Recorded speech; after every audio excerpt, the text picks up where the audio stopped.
J'ai 5 conseils pour les adolescents qui veulent devenir millionnaires. Vas-y, dis-moi. Le premier, ça va être de ne pas attendre d'être adulte pour commencer sa vie. Quand on est ado, on a souvent l'impression qu'on peut rien faire avant d'être majeur et que la vraie vie va commencer quand on est adulte. Ça, c'est la plus grande erreur qu'on puisse faire. Parce que quand on est jeune, notre cerveau a une capacité d'apprentissage énorme. En plus de ça, on n'a aucune responsabilité, beaucoup de temps et beaucoup d'énergie. Quand on analyse les personnes qui ont énormément de succès dans leur vie, que ce soit dans le sport, la musique, le business, ils ont tous commencé quand ils étaient adolescents. Ils ont soit lancé des petits business, lu des livres sur les investissements, ou alors ils étaient déjà passionnés par la musique, le sport ou une autre activité, et c'est ça qu'ils ont ensuite transformé dans leur profession. Donc s'il y a des ados qui regardent cette vidéo et qu'ils n'ont pas déjà trouvé leur passion, ce qu'ils ont envie de faire dans leur vie, ce que je leur recommande de faire, c'est de passer le maximum de temps à tester plein de choses différentes afin de trouver cette passion et de commencer le plus tôt possible à progresser là-dedans. Le deuxième conseil, ça va être d'être obsédé par l'apprentissage. Il y a de nombreuses études qui démontrent que le cerveau a un niveau de neuroplasticité, donc une capacité à se modifier pour apprendre, qui est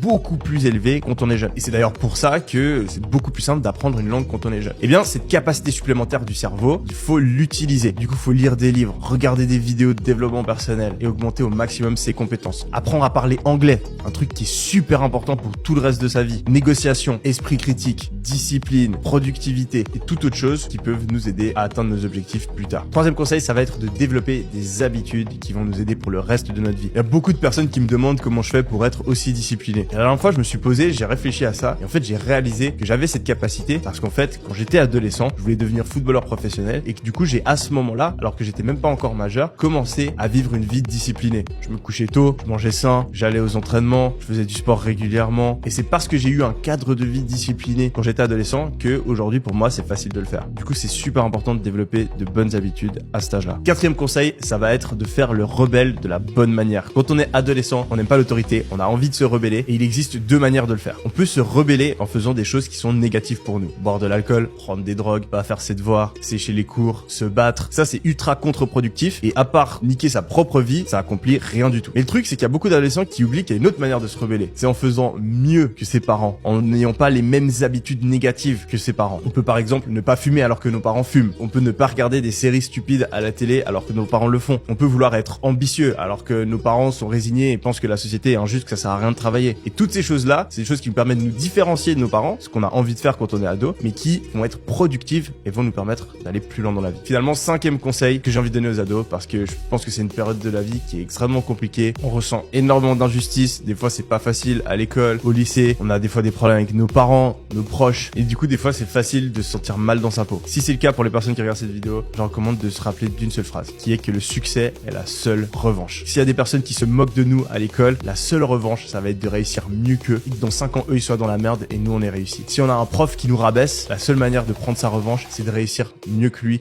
et de lui prouver qu'en fait, il avait pas tout compris. Si on nous prend pas au sérieux, on nous écoute pas, la seule manière que ça change à nouveau, c'est qu'on atteigne le succès. Si on a des problèmes en amour, on n'arrive pas à trouver une copine, notre copine nous trompe, etc. À nouveau, la seule et unique revanche, c'est d'atteindre le succès.